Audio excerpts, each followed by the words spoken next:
Hello everyone, ಎಲ್ಲರಿಗೂ ನಮಸ್ಕಾರ. Welcome to ಧ್ವನಿ ಹೋಮ್. ನಾನು ಧ್ವನಿ. ಇವತ್ತು ನಾನು ರಾಗಿ ಸರಿನ ನನ್ನ ಮಗನಿಗೆ ಹೇಗೆ ಮಾಡ್ಕೊಂಡಿದ್ದೆ ಅಂತ ವಿಡಿಯೋನ ಶೇರ್ ಮಾಡ್ಕೊತಿದ್ದೀನಿ. ಆ್ಯಂಡ್ ಬೇಸಿಕ್ಕಾಗಿ ನಾವು ತಿನ್ಸೋದೇ ರಾಗಿ ಸರಿ. ಸಾಲಿಡ್ನ ಸ್ಟಾರ್ಟ್ ಮಾಡಿದ ತಕ್ಷಣ ರಾಗಿ ಸರಿನೇ ನಾವು ಫಸ್ಟು ಇಂಟ್ರೊಡ್ಯೂಸ್ ಮಾಡಿಸೋದು. ಆ್ಯಂಡ್ ಇಲ್ಲಿ ರಾಗಿನ ತೊಗೊಂಡಿದ್ದೀನಿ. ನೀಟಾಗಿ ಇದನ್ನು ಕ್ಲೀನ್ ಮಾಡ್ಕೋಬೇಕು.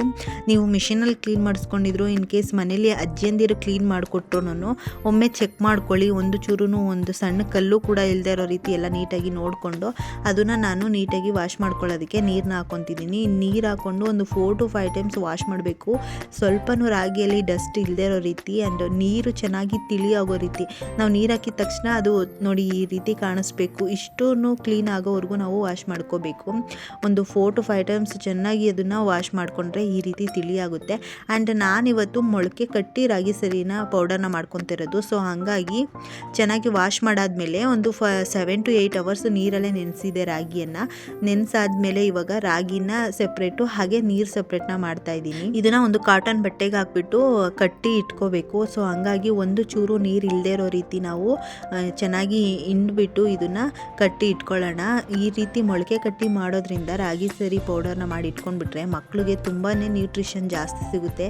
ರಾಗಿಯಲ್ಲಿ ನ್ಯೂಟ್ರಿಷನ್ ಜಾಸ್ತಿ ಇರೋದ್ರಿಂದ ಮೊಳಕೆ ಕಟ್ಟಿ ಮಾಡೋದ್ರಿಂದ ಇನ್ನೂ ಜಾಸ್ತಿ ಬೆನಿಫಿಟ್ಸ್ ಇದೆ. ಸೊ ಹಾಗಾಗಿ ಮೊಳಕೆ ಕಟ್ಬಿಟ್ಟು ಒಂದು 2 ಡೇಸ್ ಹಾಗೆ ಬಿಟ್ಬಿಟ್ರೆ ರಾಗಿ ಎಲ್ಲ ಚೆನ್ನಾಗಿ ಮೊಳಕೆ ಬಂದಿರುತ್ತೆ. 2 ಡೇಸ್ ಸಾಕು. ಜಾಸ್ತಿ ಮೊಳಕೆ ಬಂದಿರೋದನ್ನ ಮಕ್ಕಳಿಗೆ ಯೂಸ್ ಮಾಡಬಾರ್ದು. ನೋಡಿ ಇಲ್ಲಿ ಮೊಳಕೆ ಬಂದಿದೆಯಲ್ವಾ, ಇಷ್ಟು ಮೊಳಕೆ ಬಂದರೆ ಸಾಕು. ಇದಕ್ಕಿಂತ ಜಾಸ್ತಿ ಬಂದರೆ ಅಷ್ಟು ಚೆನ್ನಾಗಿರಲ್ಲ ಆ್ಯಂಡ್ ಟೇಸ್ಟು ಚೆನ್ನಾಗಿರಲ್ಲ. ಮಕ್ಕಳಿಗೆ ಅವ್ರು ಇಷ್ಟಪಟ್ಟು ತಿನ್ನೋದು ಇಲ್ಲ. ಇಷ್ಟು ಮೊಳಕೆ ಬಂದರೆ ಸಾಕು. ಆ್ಯಂಡ್ ಇದನ್ನು ನಾನು ಮನೆ ಒಳಗಡೆನೇ ಒಣಗಿಸ್ಕೊತೀನಿ. ಸ್ವಲ್ಪ ತೇವ ಇರುತ್ತಲ್ವ, ಸೊ ಹಂಗಾಗಿ ಮನೆ ಒಳಗಡೆನೇ ಒಣಗಿಸ್ಕೊಳ್ಳೋದು. ಹೊರಗಡೆ ಎಲ್ಲ ನಾನು ಒಣಗಿಸ್ಕೊಳ್ಳಲ್ಲ. ಆ್ಯಂಡ್ ಮನೆ ಒಳಗಡೆನೂ ಕೂಡ ಒಂದು ಕಾಟನ್ ಬಟ್ಟೆಗೆ ಹಾಕ್ಬಿಟ್ಟು ಡಸ್ಟ್ ಏನೂ ಆಗದೆ ಇರೋ ರೀತಿ ನೀಟಾಗಿ ನೋಡಿಕೊಂಡು ಒಣಗಿಸ್ಕೋಬೇಕು. ಆ್ಯಂಡ್ ಈ ಪ್ರೊಸೀಜರ್ನ ನನಗೆ ಅಜ್ಜಿ ಹೇಳ್ಕೊಟ್ಟಿದ್ರು. ನೋಡಿ ಇವಾಗ ಇಲ್ಲಿ ಚೆನ್ನಾಗಿ ಇದು ಡ್ರೈ ಆಗಿದೆ, ಎಲ್ಲ ಒಣಗಿಸ್ಕೊಂಡಿದ್ದೀನಿ ಮನೆ ಒಳಗಡೆನೆ. ಸೊ ಇವಾಗ ನಾನು ಇದನ್ನು ಬಿಸಿ ಮಾಡ್ಕೊತೀನಿ. ರಾಗಿ ಸರಿ ಪೌಡರ್ನ ಮಾಡಿ ಚೆನ್ನಾಗಿ ಇಟ್ಕೋಬೇಕು ಅಂದರೆ ಬಿಸಿ ಮಾಡ್ಕೋಬೇಕು. ಸೊ ಹಂಗಾಗಿ ಸ್ಟವ್ ಆನ್ ಮಾಡಿಕೊಂಡು ಒಂದು ಮಡಿಕೆನ ತೊಗೊಂಡಿದ್ದೀನಿ. ನಾನು ಮಡಿಕೆಲಿ ಸ್ವಲ್ಪನೇ ರಾಗಿನ ಹಾಕ್ಕೊಂಡು ಬಿಸಿ ಮಾಡ್ಕೊತೀನಿ.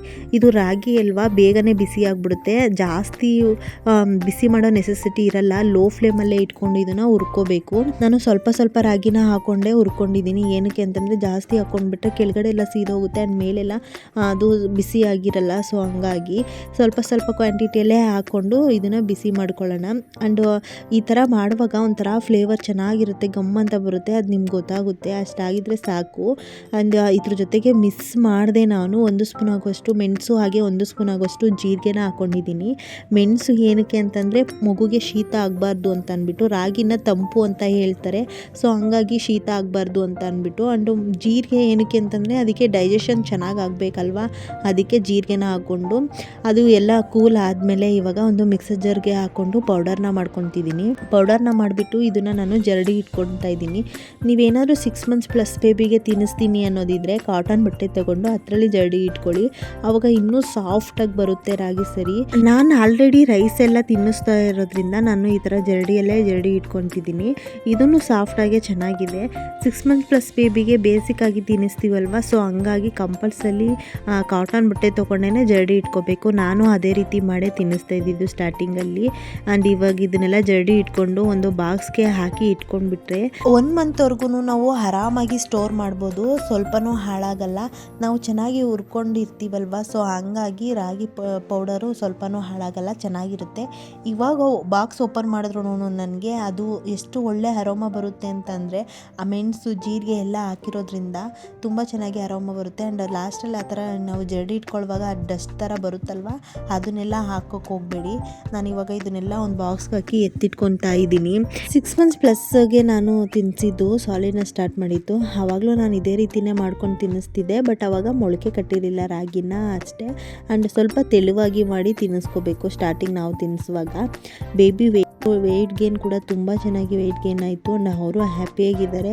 ಮೋಷನ್ ಪ್ರಾಬ್ಲಮ್ಮು ಅಂತೆಲ್ಲ ಯಾವತ್ತೂ ಆಗಿಲ್ಲ. ಇದ್ರ ಜೊತೆಗೆ ಸ್ವಲ್ಪ ಬಿಸಿ ನೀರನ್ನು ಕುಡಿಸ್ತಿದ್ದೆ. ಇದನ್ನು ತಿನ್ನಿಸ್ಬಿಟ್ಟು ಸ್ವಲ್ಪ ಬಿಸಿ ನೀರನ್ನ ಕುಡಿಸ್ತಿದ್ದೆ ಅಷ್ಟೇ.